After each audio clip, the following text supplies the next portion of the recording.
అందరికీ నమస్కారం. ఇవాళ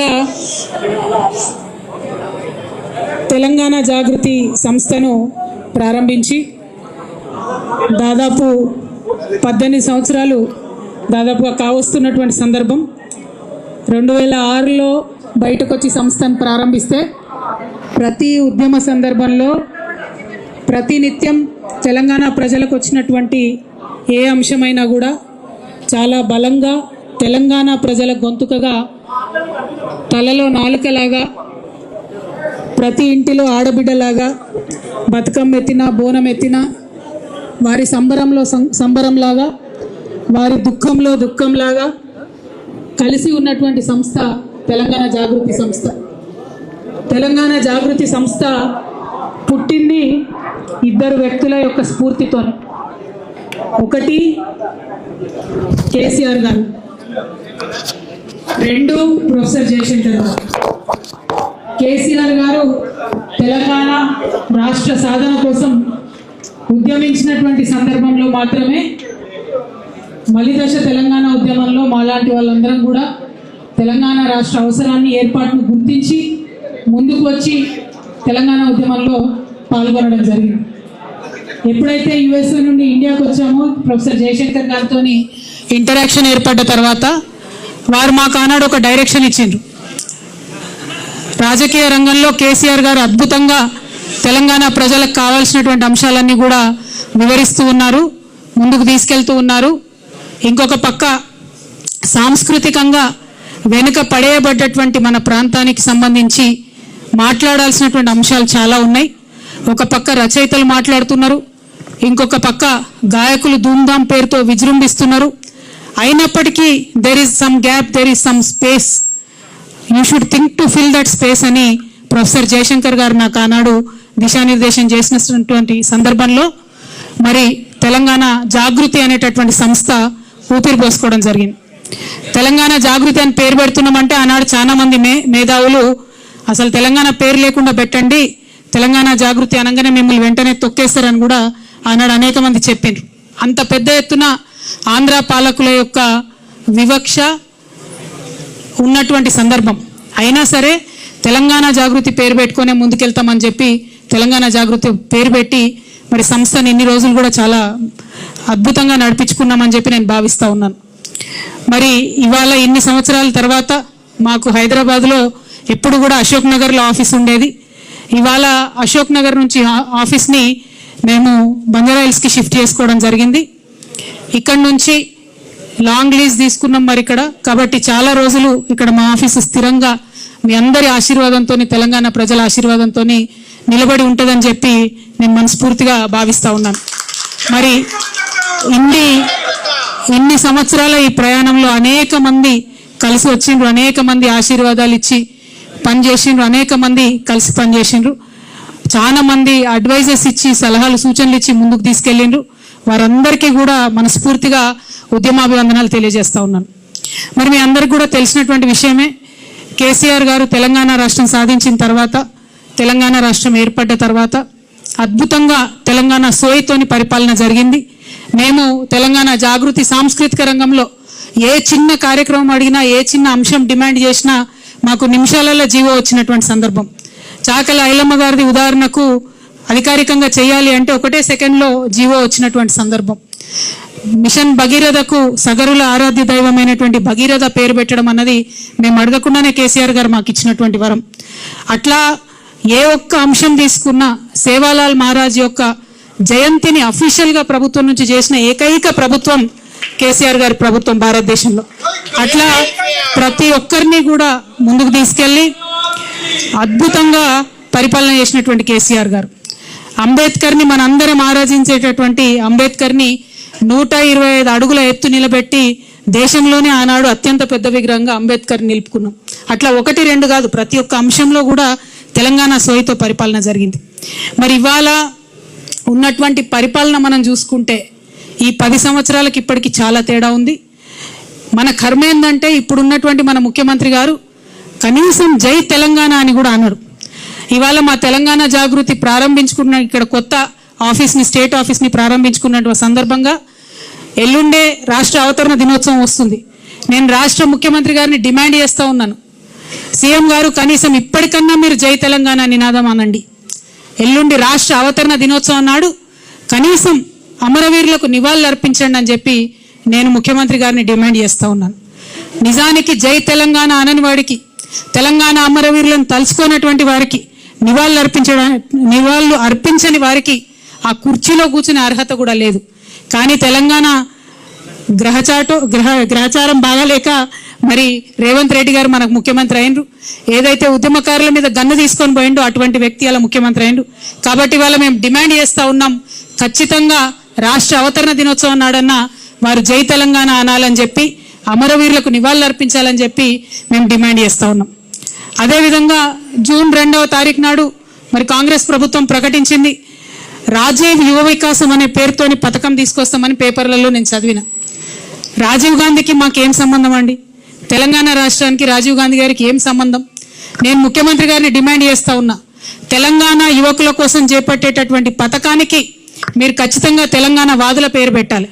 తెలంగాణ రాష్ట్రం ఏర్పడడం కోసం ప్రాణత్యాగం చేసినటువంటి శ్రీకాంతాచారి పేరు పెట్టండి, యాదిరెడ్డి పేరు పెట్టండి, లేకపోతే మహానుభావుడు కాళోజీ పేరు పెట్టండి, కొండా లక్ష్మణ్ బాపూజీ గారి పేరు పెట్టండి, దొడ్డి కొమరయ్య పేరు పెట్టండి, లేదంటే పివి నరసింహారావు గారు మీ కాంగ్రెస్ పార్టీ నుంచే దేశ ప్రధానిగా ఉన్నటువంటి పివి గారి పేరన్న పెట్టి ఆ కార్యక్రమాన్ని ప్రారంభించాలని మేము డిమాండ్ చేస్తూ ఉన్నాం. తెలంగాణ యువ వికాసం అనే పేరుతోని కార్యక్రమం ఉండాలి కానీ రాజీవ్ యువ వికాసం అనే పేరుతోని కార్యక్రమం ఉండకూడదని, అది కూడా మీరు అవతరణ దినోత్సవం నాడు ప్రారంభిస్తున్నారు కాబట్టి మేము ఈ డిమాండ్ చేస్తూ ఉన్నాం. అదేవిధంగా తెలంగాణ రాష్ట్ర ఏర్పాటులో ఏమాత్రం భాగస్వామ్యం లేనటువంటి అనేక అంశాలను ముఖ్యమంత్రి గారు ప్రతిపాదిస్తున్నారు కానీ తెలంగాణ రాష్ట్రం యొక్క నీళ్లు తరలించుకొని పోతా ఉంటే మాట్లాడలేనటువంటి పరిస్థితి ముఖ్యమంత్రిది ఉన్నది. ఎందుకోసం అంటే అక్కడ చంద్రబాబు నాయుడు గారు నదుల అనుసంధానం పేరుతోని బనకచెర్ల రిజర్వాయర్ కడతా ఉన్నాం, మేము పెద్ద బ్యారేజ్ కట్టుకుంటాం, 200 టీఎంసీ నీళ్లు తీసుకుపోతామంటే కూడా ముఖ్యమంత్రి గారు ఏమీ కూడా అనలేనటువంటి పరిస్థితి ఉన్నది. ఎందుకోసం ఇంత వీక్నెస్ ఉన్నది మీకు? ఎందుకు ఇంత అసక్తత ఉన్నది? ఎందుకు తెలంగాణ ప్రజల కోసం మీరు పనిచేస్తలేరు? పక్క రాష్ట్రం ప్రయోజనాల కోసం మీరు ఎందుకు పనిచేస్తూ ఉన్నారు? ఆనాడు కేసీఆర్ గారు ముఖ్యమంత్రిగా ఉన్నప్పుడు రివర్ లింకింగ్ ప్రాజెక్ట్ ఏదైతే కేంద్ర ప్రభుత్వం ప్రతిపాదించిందో దాన్ని ఖచ్చితంగా తుపాకులగూడెం బ్యారేజ్ దగ్గర నుండి ప్రారంభించాలని కేసీఆర్ గారు ప్రతిపాదించారు. కానీ ఆనాడు కేంద్రం ఒప్పుకోలే, మేము ఇచ్చంపల్లి దగ్గర పెడతాం రివర్ లింకేజ్ అని చెప్పడం జరిగింది. మరి ఇవాళ ఏ మీటింగ్ కాలేదు, ఏ అపెక్స్ కౌన్సిల్ కలవలేదు, కేంద్ర ప్రభుత్వం రాష్ట్ర ప్రభుత్వంతో చర్చలు జరపలేదు. కేవలం చంద్రబాబు నాయుడు గారి డైరెక్షన్లో ఈ రివర్ లింకేజ్ ప్రాజెక్టు పాయింట్ పోలవరంకు తీసుకొని వెళ్ళడం జరిగింది. పోలవరం నుండి 200 టీఎంసీ గోదావరి నీళ్లను మొత్తం కూడా తీసుకెళ్లిపోతున్నారు. ఇవాళ గోదావరి కావేరి లింక్ పేరు మీద చెన్నైకి నీళ్ళు ఇవ్వాలని చెప్పేటటువంటి వంక పేరు మీద గోదావరి నది నీళ్లు పర్మనెంట్గా తెలంగాణకు దూరం కాబోతా ఉన్నాయి. మరి అయినా కూడా ముఖ్యమంత్రి గారు మాట్లాడతలేరు. ఇది చాలా దారుణం. ఎల్లుండి జూన్ 2న తెలంగాణ రాష్ట్ర అవతరణ దినోత్సవం నాడు ముఖ్యమంత్రి గారు ఒక స్పష్టమైన ప్రకటన దీని మీద చేయాలి. అపెక్స్ కమిటీ మీటింగ్ ఇమ్మీడియట్ గా పిలవాలని చెప్పి డిమాండ్ చేయాలి. మనకేదైతే 200 టీఎంసీలు నీళ్లు నష్టపోతామో మన నీళ్ల మీద మనకు వాటా కావాలని చెప్పి ముఖ్యమంత్రి గారు డిమాండ్ చేయాలని నేను కోరుతా ఉన్నాను. కేసీఆర్ గారు కాళేశ్వరం ప్రాజెక్ట్ ఎందుకోసం కట్టిండ్రు? ఈ 200 టీఎంసీల హక్కు మనకు తెలంగాణకు ఉండాలని చెప్పి వారు కట్టిండ్రు. మరి ఇవాళ కేసీఆర్ గారు కాళేశ్వరం కట్టి 4 సంవత్సరాలుగా ప్రతి సంవత్సరం 20 లక్షల ఎకరాలకు నీళ్ళు ఇస్తుంటే మీరు చూసి ఓర్వలేక ఇవాళ కేసీఆర్ గారికి నోటీస్ ఇచ్చిరా? 1 కోటి ఎకరాల మాగాణం తెలంగాణ వేసినందుకు కేసీఆర్ గారికి ఇలా మీరు నోటీసులు ఇచ్చిండ్రా? రైతులకు రైతు బీమా పేరుతో ఆదుకున్నందుకు మీరు నోటీసులు ఇచ్చిండ్రా? రైతు బంధు పేరుతో ఆదుకున్నందుకు మీరు నోటీస్ ఇచ్చిండ్రా?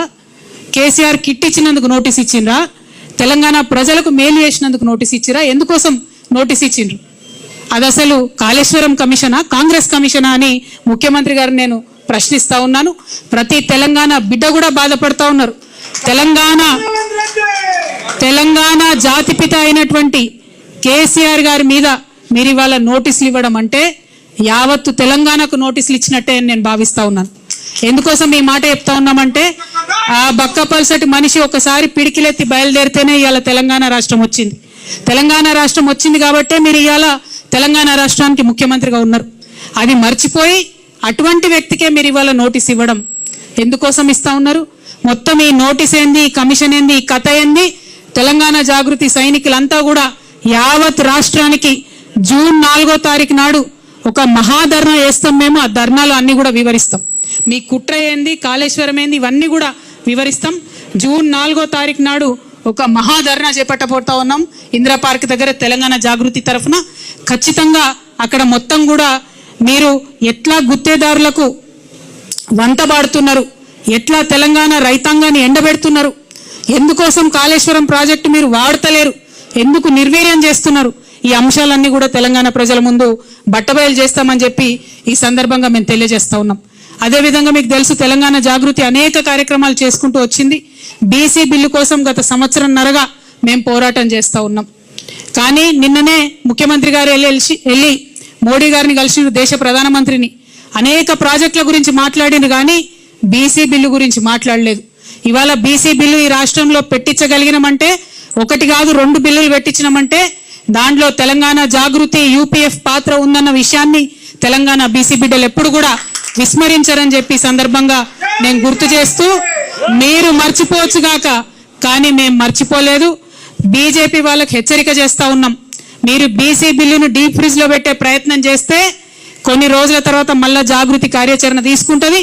ఖచ్చితంగా కేంద్రానికి సెగదలిగే విధంగా రైల్ రోకో లాంటి కార్యక్రమాలను కూడా తీసుకొని పెద్ద ఎత్తున ముందుకెళ్తామని చెప్పి, బీసీలకు 42% రిజర్వేషన్లు లోకల్ బాడీ ఎన్నికలు పెట్టే లోపలనే తెలంగాణ జాగృతి తరఫున పోరాటం చేసి సాధించుకుంటామని కూడా ఈ సందర్భంగా తెలియజేస్తా ఉన్నాం.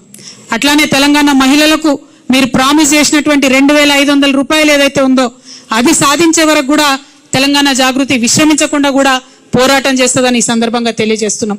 తెలంగాణ స్టూడెంట్స్ కి, ఆడపిల్లలకి ముఖ్యంగా మీరు ఇస్తామన్న స్కూటీలు ఇవ్వకుండా చేస్తున్నటువంటి మోసాన్ని కూడా ఖచ్చితంగా ప్రతి కాలేజ్కు, ప్రతి విద్యార్థి దగ్గరికి తెలంగాణ జాగృతి విద్యార్థి విభాగం నుంచి వెళ్ళి పోరాటం చేసి సాధించుకుంటామని కూడా ఈ సందర్భంగా తెలియజేస్తా ఉన్నాం. తెలంగాణ జాగృతి నుండి మైనారిటీ హక్కుల కోసం కూడా పెద్ద ఎత్తున ఉద్యమం చేస్తాం. ఎన్నడూ లేని విధంగా తెలంగాణ జాగృతిలో మైనారిటీ ముస్లిం విభాగాన్ని, మైనారిటీ క్రిస్టియన్ విభాగాన్ని, మైనారిటీ సిక్ విభాగాన్ని కూడా ప్రారంభించి మైనారిటీ సమస్యలపైన పెద్ద ఎత్తున పోరాటం చేస్తామని కూడా ఈ సందర్భంగా తెలియజేస్తా ఉన్నాం. అట్లానే మన బంజారాల కోసం, ఆదివాసీల కోసం ఎస్టీ విభాగాన్ని ఏర్పాటు చేసుకుంటున్నాం. మేము గత 13 ఏళ్ల కింద తెలంగాణ జాగృతి నుంచి ఉద్యమించి పోరాటం చేస్తేనే ఇవాళ అసెంబ్లీలో అంబేద్కర్ బొమ్మ అక్కడ నిలబడి ఉన్నది. తెలంగాణ జాగృతికి దళిత బిడ్డలకు చాలా అవినాభావ సంబంధం ఉన్నది. అందుకే సపరేట్గా ఒక ఎస్సీ విభాగాన్ని కూడా ఏర్పాటు చేసి దళితులకు ఉండేటటువంటి సమస్యల మీద పోరాటం చేస్తామని ఈ సందర్భంగా నిర్ణయం తీసుకుంటా ఉన్నాం. అదేవిధంగా మరి అనేకమైన అంశాలు మేము పనిచేస్తూ వచ్చినాం, ఇక ముందు కూడా పనిచేస్తాం. మేము పనిచేస్తుంటే ఓర్వలేనటువంటి కొంతమంది మరి చాలా మాటలు మాట్లాడుతూ ఉన్నారు. వారందరి ఆశల్ని అడియాశలు చేస్తూ నేను ఇవాళ ఒక ప్రకటన చేస్తా ఉన్నాను. కేసీఆర్ గారికి 2 కళ్ళలాగా ఒక కన్ను బీఆర్ఎస్ అయితే ఇంకో కన్ను జాగృతి అయి నిలబడుతుందని చెప్పి ఈ సందర్భంగా మేము తెలియజేస్తా ఉన్నాం. కేసీఆర్ గారి మీద ఈగ వాలితే కూడా ఊరుకోము. రేవంత్ రెడ్డి గారు ఆనాడే మీరు గన్ను పట్టుకొని ఉద్యమకారుల మీదకి పోతే మిమ్మల్ని చుక్కలు చూపించినాం. భయపడి తెలంగాణలో తిరగలేక మీరు గన్ను పట్టుకొని ఆనాడు తిరిగిండ్రు. ఇదే బీజేపీ నాయకులు తెలంగాణ రాష్ట్ర సాధనలో వెనుక ఉంటే ఆనాడు ఎండల లక్ష్మీనారాయణ లాంటి వాళ్ళు ఒకరో ఇద్దరో ముందుకొచ్చి రాజీనామా చేస్తే ఇదే తెలంగాణ జాగృతి గల్లీ గల్లీ తిరిగి నిజామాబాద్లో తెలంగాణ వాదాన్ని నిలబెట్టుకున్న విషయాన్ని కూడా గుర్తు చేస్తున్నాం. ఇవాళ అంశాలన్నీ మర్చి బీజేపీ వాళ్ళు తెలంగాణ కోసం ఒక్క మాట కూడా మాట్లాడకుండా 8 మంది ఎంపీలను గెలిపించిన నీళ్లు మనవి తరలించకపోతుంటే మాట్లాడకుండా ₹1 నిధులు కూడా కేంద్ర బడ్జెట్ నుంచి మాకు ఇవ్వకుండా మీరు చేస్తా ఉన్నారు. ఖచ్చితంగా బీజేపీ వాళ్ళు ఒకవేళ బీసీ బిల్లు మీద మీరు ముందడుగేయపోయినా, గోదావరి జలాలలో మన వాటాను కాపాడకపోయినా మళ్ళీ తెలంగాణ జాగృతి పవర్ ఏందో ఖచ్చితంగా చూపిస్తాం అని చెప్పి ఈ సందర్భంగా తెలియజేస్తూ, మరి ఇన్ని రోజులు అనేకమైన అంశాల మీద పోరాటం చేసినటువంటి జాగృతి సంస్థ ఇంకా పెద్ద ఎత్తున విస్తరించుకొని తెలంగాణ ప్రజల దీవెనలతోని ముందుకు వెళ్తామని ఈ సందర్భంగా తెలియజేస్తూ మరి మేము కొత్త ఆఫీస్ ఇక్కడ ఏర్పాటు చేసుకున్న సందర్భంగా తెలంగాణ తల్లులందరి దీవెన కూడా మాకు ఉండాలని చెప్పి, తెలంగాణ అన్నదమ్ములందరి యొక్క సహాయ సహకారాలు కూడా మాకు ఉండాలని చెప్పి మనస్ఫూర్తిగా నేను కోరుకుంటూ, ఇంత పెద్ద ఎత్తున ఇక్కడికి వచ్చి మా ఆఫీస్ని సందర్శించి మాకు చేయూతనిచ్చినటువంటి మీడియా మిత్రులందరికీ కూడా మనస్ఫూర్తిగా నేను ధన్యవాదాలు తెలియజేస్తూ, మరి మా మహాధర్నా యొక్క పోస్టర్ని కూడా ఇప్పుడు రిలీజ్ చేసుకుంటామని ఈ సందర్భంగా తెలియజేస్తున్నాను. Thank you. జై తెలంగాణ, జై జాగృతి, జై కేసీఆర్.